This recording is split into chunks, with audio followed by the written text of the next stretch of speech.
हम लोग बात करने जा रहे हैं राहुल गांधी की। Rahul Gandhi leader of opposition है, इसमें कोई शक नहीं है, लेकिन लीडर ऑफ अपोजिशन होने के नाते जो रिस्पॉन्सिबिलिटी होनी चाहिए, जो गंभीरता होनी चाहिए, जो उनकी बात में वजन होना चाहिए, वो कहीं दिखता नहीं है। यहाँ तक कि लीडर ऑफ अपोजिशन की तो जिम्मेदारी ये तक बनती है कि वो गहराई में जाकर स्टेटमेंट जब दे तो एक संतुलित स्टेटमेंट दे, सरकार को फंसाए और सरकार को फंसाने से पहले पहले वो खुद में क्लैरिफाई हो जाए कि वाकई में उसके पास मैटर है। आज केंद्र की सरकार ने खासतौर से किरण रिजिजू साहब ने एक स्टेटमेंट दिया। किरण रिजिजू साहब ने कहा कि राहुल गांधी के खिलाफ प्रिविलेज कमेटी का मामला दर्ज होगा, प्रिविलेज कमेटी भेजा जाएगा। अब ये जो स्टेटमेंट है, स्टेटमेंट तो बहुत छोटा है, इसमें कोई बहुत बड़ा नहीं है, लेकिन इसके परिणाम बड़े गंभीर हो सकते हैं। भारत की राजनीति में ये पहली बार सही से कुछ होने वाला है। आप इस विषय की गहराई को समझिए कि लीडर ऑफ अपोजिशन हाउस में बोलता है। अब दो तीन बातें भारत में है, मैं कई बार इसको उठा चुका हूं और कई बार मैंने कहा है, नेशनल टीवी चैनलों पर मैंने कहा है कि भाई ये जो मामला है प्रिविलेज का, पार्लियामेंट्री प्रिविलेज का, आपको याद होगा अरविंद केजरीवाल जब जिस समय हाउस खुलवाकर बोलते थे उस समय मैं लगातार कह रहा था कि भाई हाउस खुलवाकर आपको प्रिविलेज रहती है और प्रिविलेज का मतलब, पार्लियामेंट्री प्रिविलेज का मतलब ये बिल्कुल नहीं हो सकता, होना चाहिए कि जो आप बाहर नहीं कह सकते वो अंदर कह लें। लेकिन अरविंद केजरीवाल ने वो टूल खोल कर रखा था कि जो वो बाहर नहीं कह पाते थे, क्योंकि बाहर उन्होंने कई बार आरोप लगाए, प्रत्यारोप लगाए, उसका परिणाम ये निकला कि उनके खिलाफ डिफेमेशन के कई एक केस हो गए और डिफेमेशन के केसेस में उन्होंने सभी में माफी मांगनी पड़ी। इसका मतलब ये था कि वो सारा झूठ था और झूठ पॉलिटिकली बोला जा रहा था, लेकिन वही झूठ जब उनको लग गया कि बाहर बोलेंगे तो डिफेमेशन के केसेस फाइल हो जाते हैं, खाली पीली फंस जाते हैं, फिर उनको माफियां सार्वजनिक रूप से, लिखित रूप से कोर्ट में माफियां मांगनी पड़ती हैं। फिर उन्होंने एक नया तरीका अपनाया। वो नया तरीका ये था कि हाउस खुलवा लो, हाउस खुलवाकर कभी भी जो उनको बयान देना है वो हाउस के अंदर दो, क्योंकि हाउस के अंदर दिया गया बयान हमेशा पार्लियामेंट्री प्रिविलेज में आता है और पार्लियामेंट्री प्रिविलेज का मतलब होता है कि उसके ऊपर कोर्ट का दायरा खत्म हो जाता है, कोर्ट उस पर मुकदमा नहीं कर सकता। अब सवाल ये पैदा होता है कि जिस समय ये कानून बना होगा उस समय ये जो पब्लिक अवेयरनेस के आज की सोशल मीडिया है या टेलीविजन जगत है ये नहीं रहा होगा, या फिर अंदर की सीसीटीवी फुटेज नहीं निकलती होगी, अंदर का ऑडियो वीडियो नहीं निकलता होगा, तो फिर पार्लियामेंट के अंदर जो कुछ भी कहा, हाउस के अंदर जो कुछ भी कहा, भाई आपका प्रिविलेज है। लेकिन आज की तारीख में वो हर एक स्टेटमेंट जो अंदर होता है वो बाहर भी निकल कर आता है। आपने राहुल गांधी को कई बार देखा होगा कि जब वो बयान दे रहे होते हैं हाउस के अंदर तो वो लगातार ये कहते हैं देखिए कैमरा घूम गया, देखिए कैमरा घूम गया, यानी कि वो कैमरे को ज़्यादा संबोधित करते हैं, चेयर को कम। और उनके दिमाग में ये बात ज़रूर रहती है कि पार्लियामेंट्री प्रिविलेज में उनके जो अधिकार हैं, उनके जो जो गलत बयानी है वो अंदर सुरक्षित है। लेकिन कैमरा घूम गया का मतलब यह है कि उनको ये भी मालूम है कि ये पूरे देश में सनसनीखेज फैलाएगा, झूठ अंदर बोला जाएगा और देश को डिस्टर्ब करेगा। क्या अंदर झूठ बोला जाए वो बाहर कहीं भी गलत और झूठ या जो कुछ भी बोला जाए बाहर अगर वो डिफेम हो सकता है तो फिर वो अंदर की बात डिफेमेशन क्यों नहीं हो सकती? इसके प्रावधानों को जानने की कोशिश करेंगे। आपको याद होगा बोरिस जॉनसन यूके के प्राइम मिनिस्टर थे और बड़े पॉपुलर प्राइम मिनिस्टर माने गए। उनका कोविड के टाइम पर उनको इस्तीफा देना पड़ा था। उसके बाद तीन प्रधानमंत्री उनको बदलने पड़े। इस्तीफा आखिर हुआ किस बात का था? कोविड जिस समय चल रहा था उन्होंने, उनके घर पे एक पार्टी हुई, उस पार्टी में कुछ लोग आ रहे थे, उनके मुंह पे मास्क लगा हुआ था। मास्क उस समय प्रिविलेज था, वो था, मैंडेटरी था, लेकिन कुछ लोग मास्क खोल कर वहां पर आए होंगे क्योंकि प्राइम मिनिस्टर के यहाँ पार्टी पर गए। जब मास्क खोल कर आए तो ब्रिटेन में हंगामा हो गया।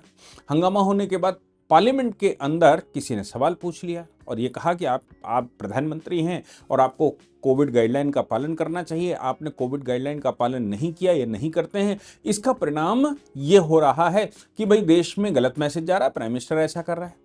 बोरिस जॉनसन की जो गलती थी वो ये थी कि उन्होंने हाउस के अंदर ये कह दिया कि मेरी जानकारी में नहीं है या मैं जहां तक मैं जानता हूं कोई भी मास्क का वायलेशन, कोविड गाइडलाइन का वायलेशन नहीं हुआ।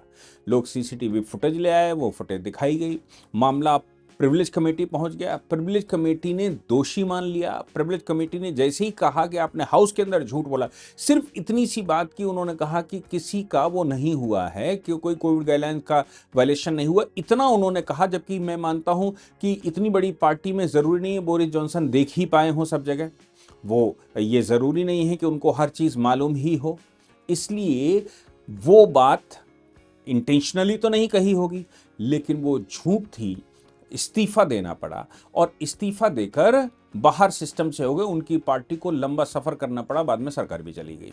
आप समझिए कि पार्लियामेंट के अंदर, जिसको सत्य का मंदिर कहा जाता, उसके अंदर झूठ फैलाना, उसके अंदर अफवाह फैलाना, उसके अंदर बरगलाना, उसके अंदर कुछ भी ऐसा कहना जो सत्य से परे है, वो इतना बड़ा अपराध बनता है। और विश्व के ज्यादातर डेमोक्रेटिक कंट्रीज में इस तरह के प्रावधान है। वो अलग बात है कि भारत में प्रिविलेज है, और उस प्रिविलेज के खिलाफ अगर कुछ गड़बड़ हुई है तो आपको जाना पड़ता है प्रिविलेज कमेटी।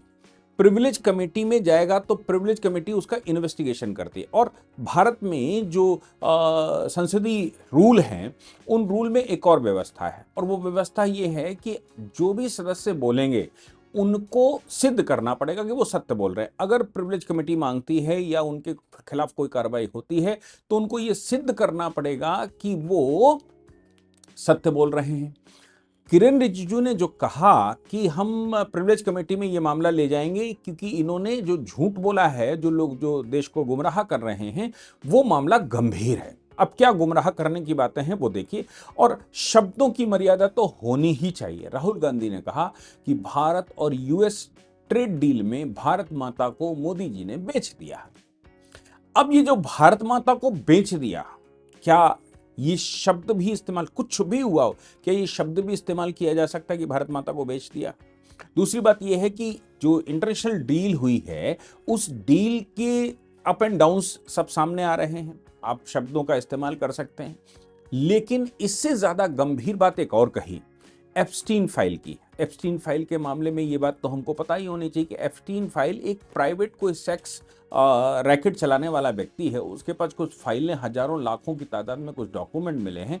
उसने विश्व भर के लोगों पर आरोप लगाए हैं। किसी के पास भी कोई डॉक्यूमेंट मिलता है जबकि उसका कोई वेरिफिकेशन, कोई प्रूफ नहीं है, तो क्या उसके आधार पर किसी पर भी एलिगेशन लगाया जा सकता है या कोई भी मुकदमा चलाया जा सकता है?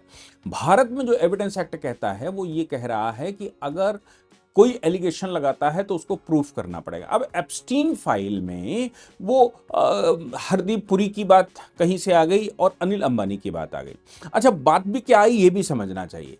बात ये आई कि उसने ये कहा, एप्स्टीन में वो ये कहता है किसी कागज में कि भाई अनिल अंबानी के थ्रू संपर्क हुआ और हरदीप पुरी बीच में शायद फंसे हुए थे, और प्रधानमंत्री मोदी जी की विजिट होने जा रही थी इजराइल। अब चूंकि मोदी जी की विजिट इजराइल में होने जा रही थी, इसलिए इजराइल के प्रधानमंत्री को मैसेज देना था, या ये पहले से कुछ सेट होना था, मतलब ऑफ द रिकॉर्ड होना था। अब मैं कहता हूं मोदी जी नए मैं मतलब ये देखिए, कानून और उसके दायरे से बाहर, मोरालिटी के दायरे से बाहर मैं बात करता हूं। मैं ये कह रहा हूं कि मोदी जी जब विजिट करते हैं, कोई भी राष्ट्राध्यक्ष नया बनता है विजिट करते हैं, मोदी जी जब विजिट कर रहे थे तो उससे पहले सारी चीजें ऑफिशियल होंगी। मोदी जी जाएंगे, मतलब कोई भी प्रधानमंत्री जाएगा तो सारे कैमरे सामने रहते हैं, सब कुछ नंबर एक दिखता है। लेकिन उसके अलावा क्या पहले से कोई ऐसा माहौल बनाने वाला, कोई ऐसा व्यवस्था करने वाला? अगर अनिल अंबानी ये बात सोचते हैं कि नेतन्याहू के साथ प्रधानमंत्री की बैठक हो जाए तो अच्छा हो जाएगा, या वो ये सोचते हैं कि भाई किसी के माध्यम से नेतन्याहू को संपर्क कर लिया जाए या उनको सूचना दे दी जाए, मोदी जी की बाइंडिंग करवा दी जाए, बॉन्डिंग उनके साथ हो जाए और इजराइल और भारत के संबंध अच्छे हो जाए? What is wrong in that? मैं कहता हूं एप्स्टीन फाइल सही भी है तो भी, अगर ये बात कही जा रही थी कि इसमें, अगर ये बात कही जा रही थी कि हमें बैठना है या हम बैठना चाहते हैं, तो मेरा सवाल ये है कि ऐसी परिस्थिति में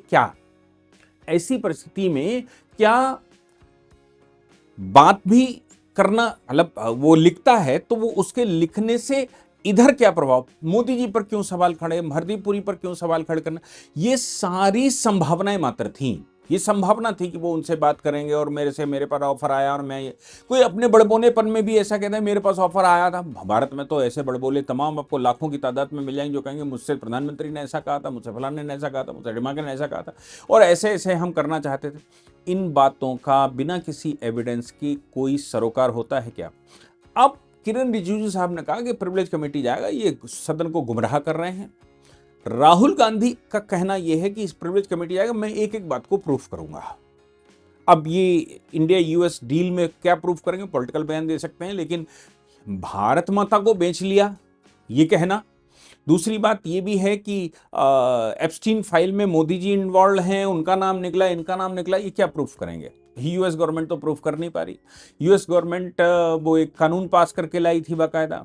यूएस गवर्नमेंट में फिर से कोई कानून लाने की बात चलाई जा रही है, कुछ सेक्स वर्कर्स कानून लाने की बात कर रहे हैं कि भाई कानून लाकर प्रोटेक्शन दिया जाए, और ये सब उल्टी सीधी बातें हैं। वो कर गया है, वो आत्महत्या कर चुका है, मर भी चुका है, लेकिन अब उसकी कहानी किससे चल रहे हैं, उन किस्सों का कोई मतलब नहीं होता। मैंने आज तक बहुत लोगों ने कहा एप्स्टीन फाइल पर आपको कुछ रिकॉर्ड करना चाहिए। देखो, अपन सनसनीखेज फैलाने वाले लोग नहीं हैं। मेरा मानना यह है कि जिसका कोई आधार है, जिसका कोई अपने पास प्रूफ है, जिसकी कोई लीगल सैंक्टिटी वैलिडिटी बनती है, उस पर बात करना चाहिए। जिसकी फाइल हमारे पास हो, उस फाइल का ऑथेंटिकेशन हो। क्योंकि हम जब एविडेंस एक्ट की बात करते हैं तो हम दो तीन बातें उसमें करते हैं। कहते कोई डॉक्यूमेंट है, इस डॉक्यूमेंट रेलिवेंट होना चाहिए। चलिए ठीक है, रेलिवेंट हो गया क्योंकि एप्स्टीन ने कुछ लिखा अपनी फाइलों में। फिर उसकी जो ऑथेंटिसिटी है वो प्रूफ होनी चाहिए, उसकी जो सैंक्शन है वो प्रूफ होनी चाहिए। अब ऑथेंटिसिटी कैसे प्रूफ होगी? ऑथेंटिसिटी अगर प्रूफ नहीं होती है तो वो डॉक्यूमेंट एविडेंस की तरह नहीं लिया जा सकता।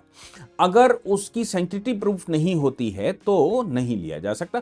केवल रेलिवेंट होना सफिशिएंट नहीं है, वो ऑथेंटिकेटेड डॉक्यूमेंट भी होना चाहिए। एप्स्टीन फाइल में क्या ऑथेंटिकेटेड डॉक्यूमेंट है? क्या उस पर ऐसे विश्वास किया जा सकता? नहीं किया जा सकता। इसका मतलब बिल्कुल साफ है कि उसका भारतीय न्याय व्यवस्था में से कोई लेना देना नहीं है और उस पर कुछ किया नहीं जा सकता। राहुल गांधी कैसे प्रूफ करेंगे मुझे पता नहीं है, लेकिन वो कह रहे हैं कि मैं प्रूफ करूंगा।